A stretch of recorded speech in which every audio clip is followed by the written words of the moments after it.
morning, Mr. Wind. Good morning, Mr. Wind. Where are you going? Where am I going? Boom-ba-da-boo-boo, boom-ba-da-boo-boo, boom-ba-da-boo-boo. This morning, Chapter 4 of The Wind in the Willows, narrated by Don Westwood. This is Mr. Badger. They waited patiently for what seemed a very long time, stamping in the snow to keep their feet warm. At last, they heard the sound of slow, shuffling footsteps approaching the door from the inside. It seemed, as the mole remarked to the rat, like someone walking in carpet slippers that were too large for him and down at the heel, which was intelligent of Mole, because that was exactly what it was. There was the noise of a bolt shot back, and the door opened a few inches, enough to show a long snout and a pair of sleepy, blinking eyes. Now, the very next time this happens, said a gruff and suspicious voice, I shall be exceedingly angry. Who is it this time, disturbing people on such a night? Speak up! "Oh, Badger," cried the rat, "let us in, please. It's me, Rat, and my friend Mole, and we've lost our way in the snow." What? Ratty, my dear little man, exclaimed the Badger, in quite a different voice. Come along in, both of you at once. Why, you must be perished. Well, I never. Lost in the snow, and in the wildwood too, and at this time of night. Oh, but come in with you. The two animals tumbled over each other in their eagerness to get inside, and heard the door shut behind them with a great joy and relief. The Badger, who wore a long dressing gown, and whose slippers were indeed very down at heel, carried a flat candlestick in his paw, and had probably been on his way to bed when their summons sounded. He looked kindly down on them and patted both their heads. This is not the sort of night for small animals to be about, he said paternally. I'm afraid you've been up to one of your pranks again, Ratty. But come along, come into the kitchen. There's a first-rate fire there, and supper and everything.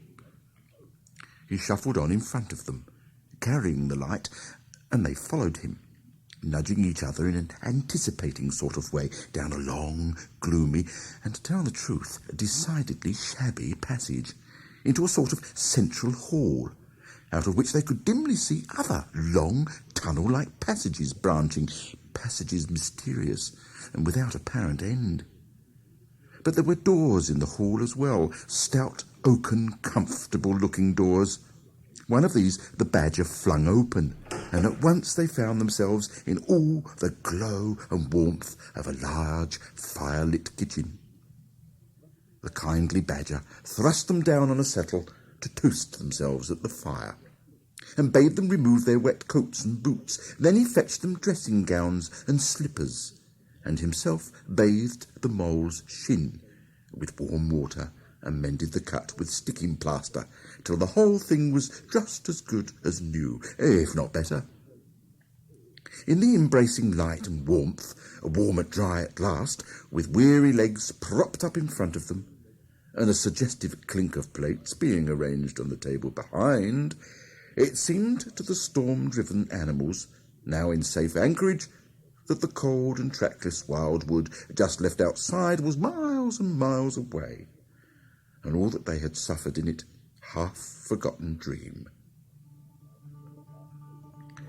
When at last they were thoroughly toasted, the Badger summoned them to the table, where he had been busy laying a repast. They had felt pretty hungry before, but when they actually saw at last the supper that was spread for them, really it seemed only a question of what they should attack first, where all was so attractive, and whether the other things would obligingly wait for them till they had time to give them attention. Conversation was impossible for a long time, and when it was slowly resumed, it was that regrettable sort of conversation that results from talking with your mouth full.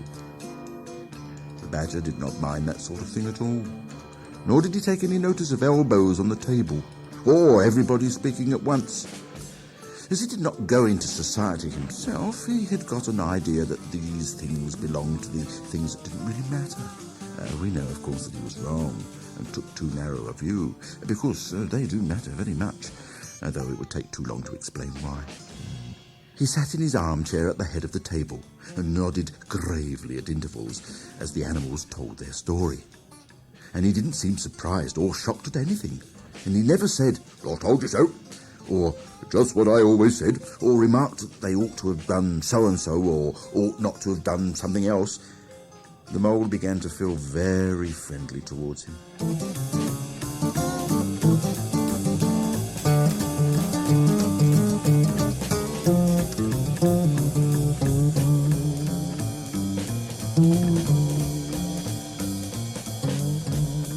When supper was really finished at last, and each animal felt that his skin was now as tight as was decently safe, and that by this time he didn't care a hang for anybody or anything, they gathered round the glowing embers of the great wood fire, and thought how jolly it was to be sitting up so late and so independent and so full. And after they had chatted for a time about things in general, the badger said heartily, "Now then, tell us the news from your part of the world. How's old Toad going on?" "Oh, from bad to worse," said the rat gravely, while the mole, cocked up on a settle and basking in the firelight, his heels higher than his head, tried to look properly mournful. "That's another smash-up only last week, and a bad one. You see, he will insist on driving himself, and he's hopelessly incapable. If you'd only employ a decent, steady, well-trained animal, pay him good wages and leave everything to him, he'd get on all right. But no. He's convinced he's a heaven-born driver, and nobody can teach him anything, and all the rest follows." "How many has he had?" inquired the badger gloomily. "All smashes or machines?" asked the rat. "Oh, well, after all, same thing with Toad. Well, this is his 7th. As for the others, you know that coach house of his? Well, it's piled up, literally piled up to the roof with fragments of motor cars, none of them bigger than your hat. That accounts for the other 6, so far as they can be accounted for." "He's been in hospital 3 times, put in the mole, "and as for the fines he's had to pay, it's simply awful to think of." "Yes, and that's part of the trouble," continued the rat. "Toad's rich, we all know, but he's not a millionaire, and he's a hopelessly bad driver, and quite regardless of law and order. Killed or ruined, it's got to be one of the two things sooner or later. Badger, we're his friends. Oughtn't we to do something?" The badger went through a bit of hard thinking. "Now, look here," he said at last, rather severely. "Of course, you know I can't do anything now." His 2 friends assented, quite understanding his point. No animal, according to the rules of animal etiquette, is ever expected to do anything strenuous or heroic or even moderately active during the off-season of winter. All are sleepy. Some actually sleep. All are weather-bound, more or less, and all are resting from arduous days and nights, during which every muscle in them has been severely tested and every energy kept at full stretch. "Very well, then," continued the badger. "But when once the year has really turned and the nights are shorter, and halfway through them one rouses and feels fidgety and wanting to be up and doing by sunrise, if not before, well, you know." Both animals nodded gravely. They knew. "Well, then," went on the badger, "we, that is you and me and our friend the mole here, will take Toad seriously in hand. We'll stand no nonsense whatever. We'll bring him back to reason by force if need be. We'll make him be a sensible Toad. Well, you're asleep, rat." "Oh, no, not me," said the rat, waking with a jerk. "He's been asleep 2 or 3 times since supper," said the mole, laughing. He himself was feeling quite wakeful and even lively, though he didn't know why.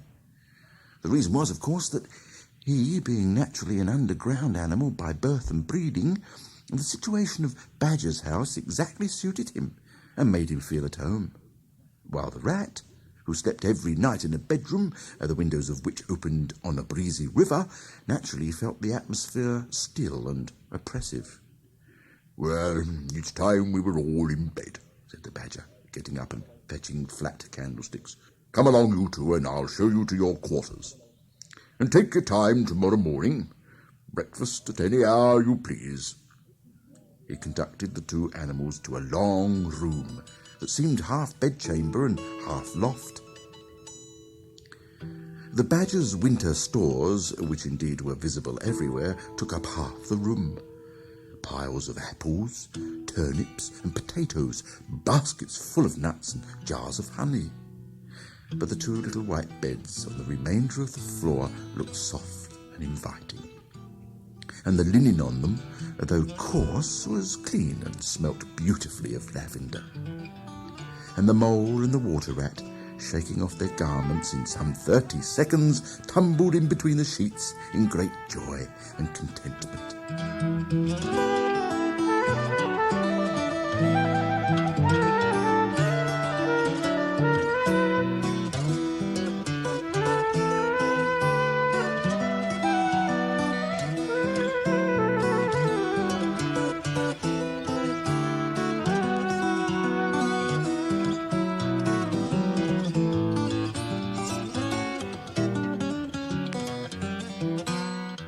In accordance with the kindly Badger's injunctions, the two tired animals came down to breakfast very late next morning and found a bright fire burning in the kitchen and two young hedgehogs sitting on a bench at the table, eating oatmeal porridge out of wooden bowls. The hedgehogs dropped their spoons, rose to their feet, and ducked their heads respectfully as the two entered. Sit down, said the rat pleasantly, and go on with your porridge. Where have you youngsters come from? Lost your way in the snow, I suppose? Yes, please, sir, said the elder of the two hedgehogs respectfully. Me and little Billy here, we was trying to find our way to school. Mother would have us go, and was the weather ever so, and of course we lost ourselves, sir, and Billy he got frightened and took and cried, being young and faint-hearted, and at last we happened up against Mr. Badger's back door, and made so bold as to knock, sir, for Mr. Badger's he's a kind-hearted gentleman, as everyone knows. I understand, said the rat, cutting himself some rashers from a side of bacon, while the mole dropped some eggs into a saucepan. What's the weather like outside? You needn't sir me quite so much, he added. Oh, terribly bad, sir. Terribly deep the snow is, said the hedgehog, and no getting out for the likes of you gentlemen today. Where's Mr. Badger? Inquired the mole as he warmed the coffee pot before the fire. The master's gone into his study, sir, replied the hedgehog, and he said as how he was going to be particular busy this morning, and on no account was he to be disturbed. This explanation, of course, was thoroughly understood by everyone present. The fact is, as already set forth, when you live a life of intense activity for 6 months in the year, and of comparative or actual somnolence for the other 6, during the latter period you cannot be continually pleading sleepiness when there are people about or things to be done. The excuse gets monotonous. The animals well knew that Badger, having eaten a hearty breakfast, had retired to his study and settled himself in an armchair with his legs up on another and a red cotton handkerchief over his face, and was being busy in the usual way at this time of the year. The front door bell clanged loudly, and the rat, who was very greasy with buttered toast, sent Billy, the smaller hedgehog, to see who it might be. There was a sound of much stamping in the hall, and presently Billy returned in front of the otter, who threw himself on the rat with an embrace and a shout of affectionate greeting. "Oh, get off!" spluttered the rat with his mouth full. "Thought I should find you here all right," said the otter cheerfully. "They were all in a great state of alarm along the river bank when I arrived this morning. Rat never been home all night, nor mole either. Something dreadful must have happened, they said. And the snow had covered up all your tracks, of course, but I knew that when people were in any fix, they mostly went to Badger, or else Badger got to know of it somehow. So I came straight off here, through the wild wood and the snow. My, it was fine coming through the snow as the red sun was rising and showing against the black tree trunks. As you went along in the stillness, every now and then masses of snow slid off the branches suddenly with a flop. making a jump and run for cover. About halfway across, I came on a rabbit sitting on a stump, cleaning his silly face with his paws. He was a pretty scared animal when I crept up behind him and placed a huge forepaw on his shoulder. I had to cuff his head once or twice to get any sense out of it at all. And at last I managed to extract from him that Mole had been seen in the wildwood last night by one of them. It was the talk of the burrows, he said, how Mole, Mr. Rat's particular friend, was in a bad fix. How he'd lost his way, and they were up and out hunting and were chivying him round and round. Then why didn't any of you do something, I asked? You mayn't be blessed with brains, but there are hundreds and hundreds of you big stout fellows as fat as butter, and your burrows running in all directions, and you could have taken him in and made him safe and comfortable, or tried to at all events. Well, us, he merely said, do something, us rabbits. So I cuffed him again and left him. There was nothing else to be done. At any rate, I had learnt something, and if I had had the luck to meet any of them, I'd have learnt something more, or they would. Weren't you at all nervous? Asked the Mole, some of yesterday's terror coming back to him at the mention of the wildwood. Nervous? The Otter showed a gleaming set of strong white teeth as he laughed.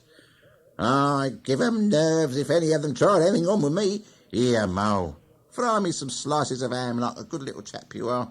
I'm frightfully hungry, and I've got any amount to say to Ratty here. Haven't seen him for an age. So the good-natured Mole, having cut some slices of ham, set the hedgehogs to fry it, and returned to his own breakfast, while the Otter and the Rat, their heads together, eagerly talked river shop, which is long shop and talk that is endless, running on like the babbling river itself. A plate of fried ham had just been cleared and sent back for more when the Badger entered, yawning and rubbing his eyes, and greeted them all in his quiet, simple way, with kind inquiries for everyone. It must be getting on for luncheon time, he remarked to the Otter. Better stop and have it with us. You must be hungry this cold morning. Oh, there, replied the Otter, winking at the Mole. The sight of these greedy young hedgehogs stuffing themselves with fried ham makes me feel positively famished. The hedgehogs, who were just beginning to feel hungry again after their porridge, and after working so hard at their frying, looked timidly up at Mr. Badger, but were too shy to say anything. Here, you two youngsters be off home to your mother, said the Badger kindly. I'll send someone with you to show you the way. You won't want any dinner today, I'll be bound. He gave them 6pence apiece and a pat on the head, and they went off with much respectful swinging of caps and touching of forelocks. Presently they all sat down to luncheon together.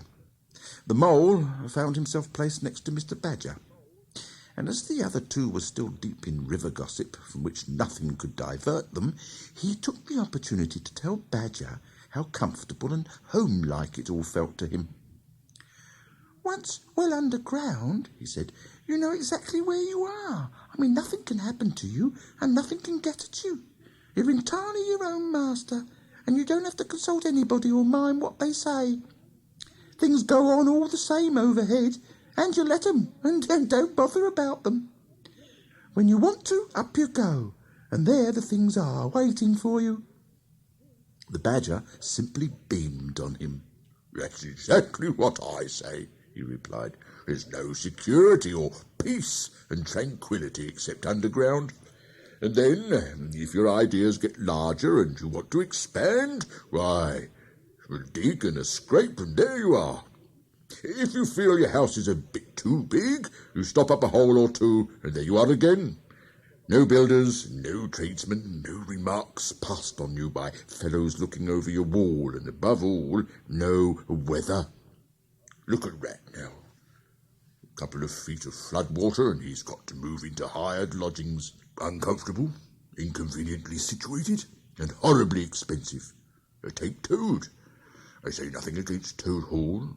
Quite the best house in these parts, as a house. But supposing a fire breaks out, where's Toad? Supposing tiles are blowing off, or walls sink or crack, or windows get broken, where's Toad? Supposing the rooms are draughty. I hate a draught myself. Where's Toad?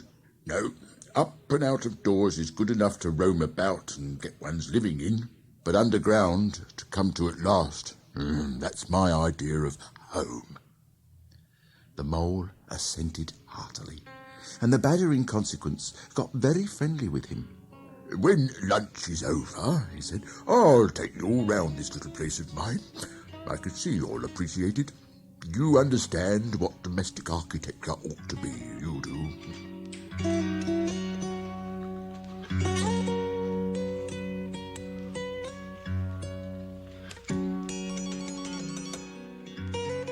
After luncheon, accordingly, when the other two had settled themselves into the chimney corner and had started a heated argument on the subject of eels, the Badger lighted a lantern and bade the Mole follow him. Crossing the hall, they passed down one of the principal tunnels,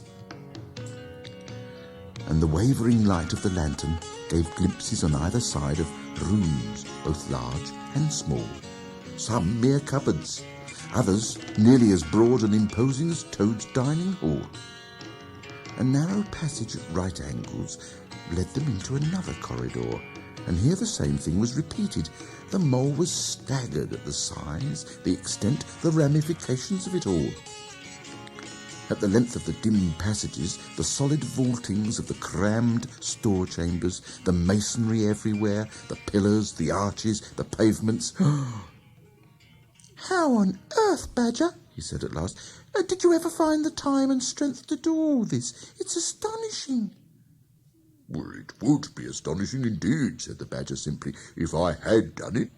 But as a matter of fact, I did none of it. Only cleaned out the passages and chambers as far as I had need of them. There's lots more of it all round about. I see you don't understand, and I must explain it to you. Well, very long ago, on the spot where the wild wood waves now, and before ever it had planted itself and grown up to what it is now, there was a city. A city of people, you know. "But what has become of them all?" asked the Mole. Who can tell, said the Badger. People come, they stay for a while, they flourish, they build, and they go. It is their way, but we remain. There were badgers here, I've been told, long before that same city ever came to be. And now there are badgers here again. We are an enduring lot, and we may move out for a time, but we wait, and are patient, and back we come.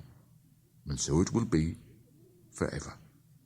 "Oh, well, and when they went at last, those people?" said the Mole. When they went, continued the Badger, the strong winds and persistent rains took the matter in hand, patiently, ceaselessly, year after year. Perhaps we badgers, too, in our small way, helped a little, who knows? It was all down, down, down, gradually. Ruin and levelling and disappearance. And then it was all up, up, up. And gradually, as seeds grew to saplings and saplings to forest trees, and bramble and fern came creeping in to help. Leaf mould rose and obliterated. Streams in their winter freshets brought sand and soil to clog and to cover. And in course of time our home was ready for us again, and we moved in.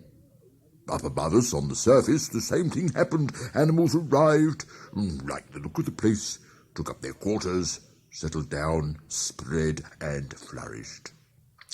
They didn't bother themselves about the past. They never do. They're too busy. The place was a bit humpy and hillocky, naturally, and full of holes. But that was rather an advantage. And they don't bother about the future either. The future, when perhaps the people will move in again for a time, as may very well be. The wild wood is pretty well populated by now. With all the usual lot, good, bad, and indifferent, I name no names. Takes all sorts to make a world. But I fancy you know something about them yourself by this time. "Oh, I do indeed," said the Mole with a slight shiver. Well, well, said the Badger, patting him on the shoulder. It was your first experience of them, you see. Not so bad, really. And we must all live and let live. But I'll pass the word round tomorrow, and I think you'll have no further trouble. Any friend of mine walks where he likes in this country, or I'll know the reason why." When they got back to the kitchen again, they found the rat walking up and down, very restless. The underground atmosphere was oppressing him and getting on his nerves, and he seemed really to be afraid that the river would run away if he wasn't there to look after it. So he had his overcoat on and his pistols thrust into his belt again. "Come along, Mo," he said anxiously as soon as he caught sight of them. We must get off while it's daylight. Don't want to spend another night in the wildwood again." "It'll be all right, my fine fellow," said the otter. "I'm coming along with you, and I know every path blindfold. And if there's a head that needs to be punched, you can confidently rely upon me to punch it." "You really needn't fret, Ratty," added the badger placidly. "My passages run further than you think, and I've bolt holes to the edge of the wood in several directions, though I don't care for everybody to know about them. When you really have to go, you shall leave by one of my short cuts. Meantime, make yourself easy and sit down again." The rat was nevertheless still anxious to be off and attend to his river. So the badger, taking up his lantern again, led the way along a damp and airless tunnel that wound and dipped, partly vaulted, partly hewn through solid rock, for a weary distance that seemed to be miles. At last, daylight began to show itself confusedly through tangled growth overhanging the mouth of the passage. And the badger, bidding them a hasty goodbye, pushed them hurriedly through the opening, made everything look as natural as possible again, with creepers, brushwood, and dead leaves, and retreated. They found themselves standing on the very edge of the wildwood. Rocks and brambles and tree roots behind them, confusedly heaped and tangled. In front, a great space of quiet fields, hemmed by lines of hedges, black on the snow. And far ahead, a glint of the familiar old river, while the wintry sun hung red and low on the horizon. The otter, as knowing all the paths, took charge of the party, and they trailed out on a beeline for a distant stile. Pausing there a moment, looking back, they saw the whole mass of the wildwood, dense, menacing, compact, grimly set in vast white surroundings. Simultaneously they turned and made swiftly for home, for firelight and the familiar things it played on, for the voice, sounding cheerily outside their window, of the river that they knew and trusted in all its moods, that never made them afraid with any amazement. As he hurried along, eagerly anticipating the moment when he would be at home again amongst the things he knew and liked, the mole saw clearly that he was an animal of tilled field and hedgerow, linked to the ploughed furrow, the frequented pasture, the lane of evening lingerings, the cultivated garden plot. For others, the asperities, the stubborn endurance, or the clash of actual conflict that went with nature in the rough. He must be wise, must keep to the pleasant places in which his lines were laid, and which held adventure enough, in their way, to last for a lifetime.